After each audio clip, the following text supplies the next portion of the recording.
What is going on, guys? Welcome to Hoffman's Hot Takes, as we are going to be basically watching every single Marvel movie in chronological order to find out what is the goated movie in the Marvel universe. Now, everybody knows I'm a big Spider-Man fan, and I do know a little bit here and there about Marvel. However, I don't know the lore of Marvel. I just know that I love some badass characters. So, we're going to break down movie by movie. This is going to be a Patreon only exclusive and on YouTube. And we're basically going to explain what I thought of the movie by answering a 20 questionnaire of questions given to me by Google Gemini. And I will go ahead and then, based off my answers, we will get a solid rating based on how we thought the movie was. And then Gemini will go ahead and give us a rating for the movie. And we will rank it in a tier list. And we will find out what tier list is the best movie. That's what we'll find out. What movie makes the best Marvel movie of all time. And I'm going to watch all 70 starting today. First movie we're going to go through is going to be Captain America, the First Avenger. Now, I had a little bit of worry going into this movie. Not because I didn't think it was going to be a good movie, but because I knew the movie was set in the 40s, and I knew for a fact I wasn't going to I thought, like, that's going to make it lose points. I'm telling you now. Older movies just don't hit the same. They don't. So, let's get into it, guys. First movie, Episode 1, Captain America, the First Avenger. And we're going to go basically question by question, and I give you guys my answers for the questions. So, question number 1 we got is, did the visual and narrative transformation from skinny Steve Rogers to super soldier work well for you? Now, I'm going to give you guys my answer, and I'm going to tell you what the grade came out as. The overall, it worked. I love the dynamic of skinny Steve Rogers being picked on, bullied, and then eventually becoming this super soldier who basically told the bullies to shove it. And that's kind of what we're going for. Now, I thought that the CGI was a little weird for skinny Steve Rogers, and we will get into that. But question number 2, that was a rating as a 0.44 out of 0.50. So it was a very, very solid rating to start. Next, we're going to go into question number 2. Did Chris Evans succeed in making Steve Rogers likable, grounded, and heroic without feeling too cheesy? I thought he had an outstanding performance for the first movie of Captain America, at least on the big screen. I thought that this was a great movie for Chris Evans. He played a great Steve Rogers, and it didn't seem very corny or cheesy, in my honest opinion. So that got a 0.48 out of 0.50. So far, we're on a good track right now with this movie. Number 3, the 1940s atmosphere. Question: did the World War II period aesthetic and 1940s vibe add to the movie's charm? In my honest opinion, this movie gets a huge point deduction just because of where it is shot. These 1940s movies, they feel more like a World War II documentary than an actual Marvel movie. Now, maybe that's because I'm used to the 2026 movies, like Spider-Man and stuff like that, that I'm used to these now kind of movies. So when I watch a movie that takes me back in time to the 40s, I seem to not like it as much. So because of personal preference, I didn't like that it had a 1940s atmosphere. This got a .004 out of .50. This is probably the biggest hit of the entire list. Number 4, Red Skull's threat level. Did Johann Schmidt, Red Skull, feel like dangerous, formidable primary villain? In my honest opinion, in the beginning, he didn't really feel like a supervillain. It was just, to me, seemed like a bad guy who was obnoxious, and he was shooting the people in the beginning. And obviously you knew he was a bad guy, but I didn't really consider him the villain. I didn't know he was the villain. I just knew he was up to no good. Then we got into the actual reveal, and when the mask came off and Red Skull was revealed, which we'll get to next, that's when I felt like the villain was born. So that got a .20 out of .50. The face reveal twist.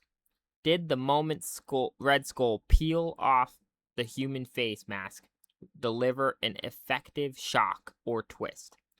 In my opinion, I was genuinely shocked. I didn't know this guy was going to have a face mask on. I didn't think it was going to be like pulling this guy's face off to reveal Red Skull, who honestly I didn't know much about until I watched this movie.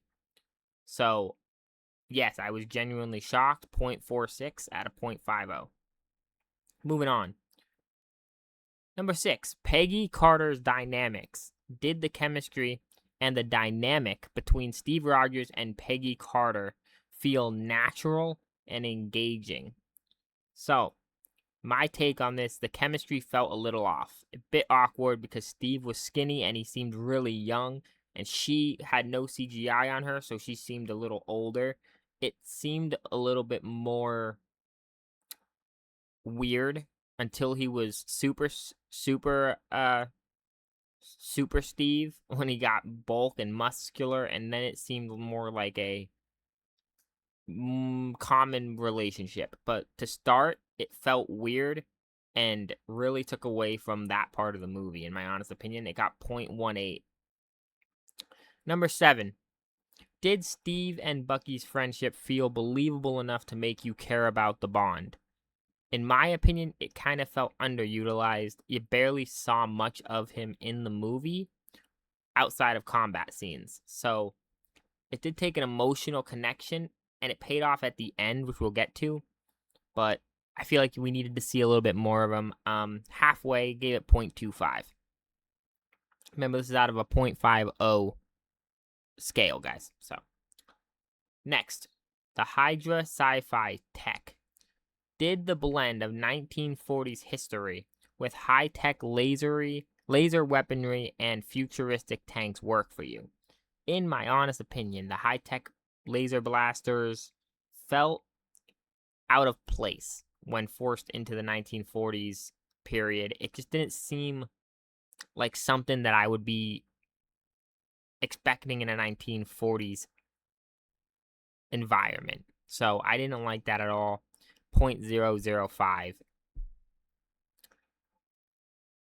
Number 9, the Howard Stark lore. Did Howard Stark's involvement add fun lore and a good connection tissue to the wider universe? In my opinion, it was a great visual connection and resemblance. He kind of looked like an adult Tony Stark, though his actual purpose in the military plot was a little bit vague. I didn't really know what he was all about. Maybe that's because I didn't really understand that part very much, but I knew that it has to do with something with Stark's industry, and I do know Tony Stark is Iron Man, so I'm interested to see if that ties into Captain America and what happened in this first movie. Number 10, the propaganda USO sequence. Oh, so I got a .28 out of .5. Okay. Did the musical Star Spangled Man USO War Bond tour work as a clever way to introduce the classic comic suit? Honestly, I don't remember much about any music in this movie.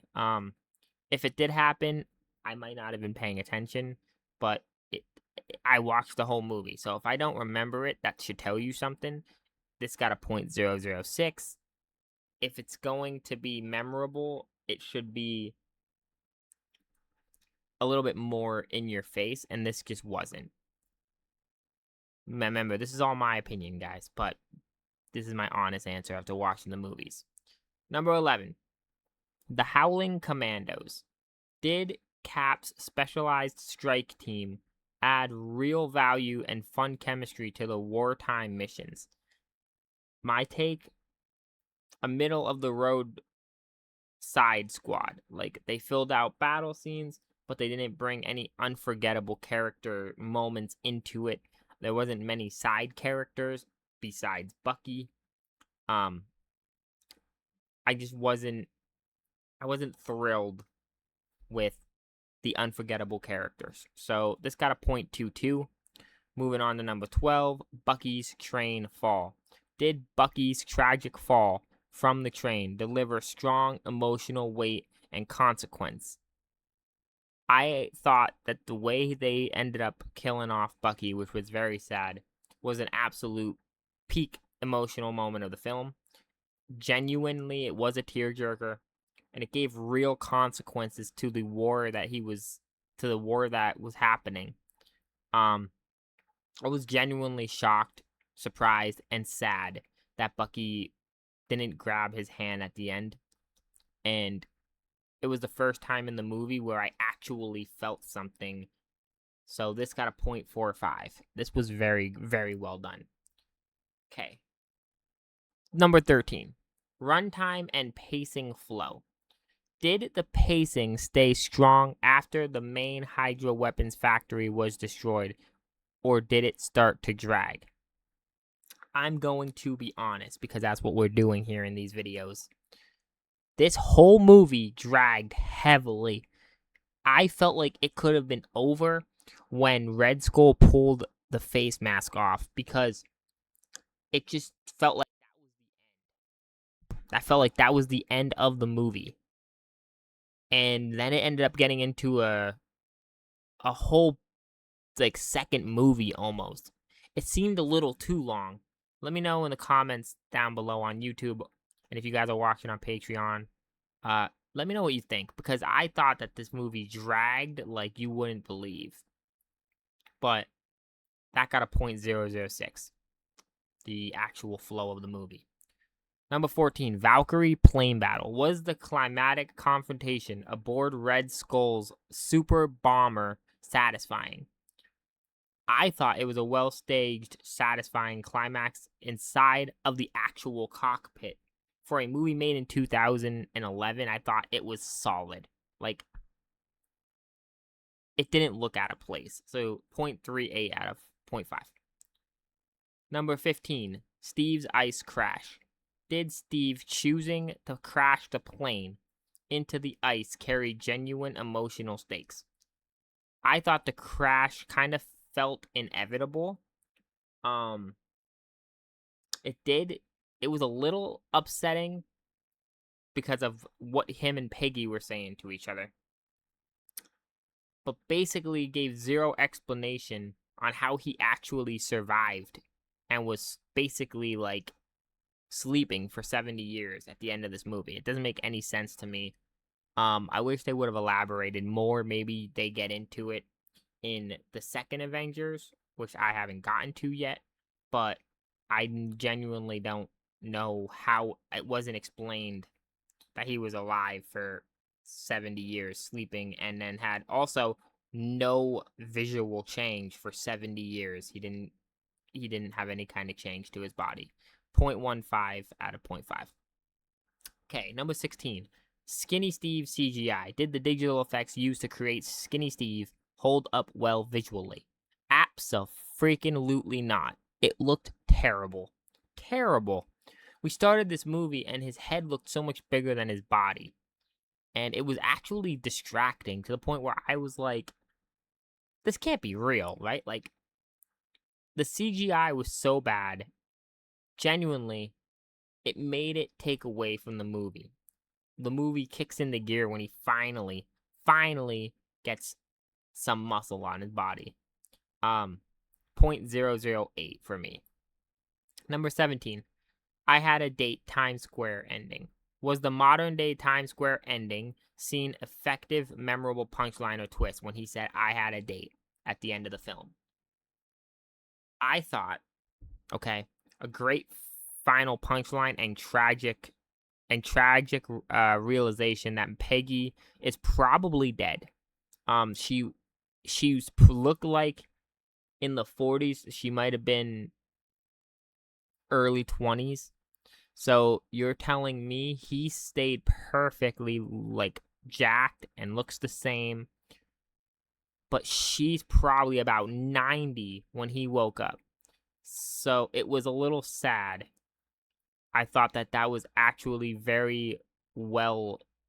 The line at the end was very well done because it genuinely made me a little upset, and realizing he probably lost her, and unless she for some reason can survive, 70 years, I don't know. Nick Fury post credits number 8. Oh, that got a 0.40. Nick Fury post credits 0.12 out of 0.5. Did Nick Fury's recruitment scene in the post credits make you excited for the Avengers? As someone who's not deeply invested into the comics yet, the Nick Fury cameo didn't create much hype for me because I didn't know much about Avengers. Like, I honestly, because I don't watch too much Marvel, that's why I'm trying to get into it now. I didn't know who Nick Fury was. But I've seen him before. So I had an idea who he was, but it was enough to kind of confuse me a little bit at the end when he was talking to Steve. So we'll see what happens with him. I gave that a 0.12. 19. Action choreography. Were the motorcycle chases, shield throws, base raids exciting and well choreographed? I honestly thought the hand-to-hand combat and the shootouts felt dated compared to like modern superhero battles that you see now. It was good, but it's not going to compete with the new Spider-Man fight scenes. Like, it's just not. So I have to give it a 0.22 out of 0.5. And the final question, and if you guys are still sticking around, thank you guys for listening. Make sure you're following on TikTok, and make sure if you're listening on YouTube, you guys drop comments down below. Share this video. Give me a follow on YouTube and join the Patreon. You guys can join Patreon and see and hear everything along with all of my WWE reviews. And we're going to start getting into video games, and it's going to be a whole lot of fun. So make sure you guys tune in for that. Number 20, the final question. Overall, did the movie succeed a worthy and necessary launch pad for Captain America's MCU journey? I thought completely succeeded at answering 2 questions. This is all I wanted to know going into the movie, and they answered every question that I wanted to know. Who is Captain America? They answered that with Steve. And why and how did he become Captain America? And they did answer that very, very well. So I gave that a 0.46 out of 0.50. And if I didn't say it, 0.22 out of 0.50 for the number 19. So the final score, the final tally is 4.98 out of 10 stars. If you break that down into a 5-star scale, which we will, it is a 2.49 stars out of 5. Lands in the middle category, necessary. I would put it right at about meh. A C, maybe, like a C.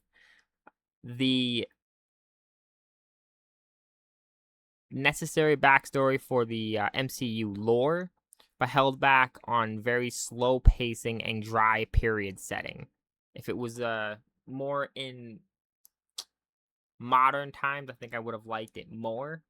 But I get what they were doing. These old movies feel like documentaries to me, guys. So there you have it.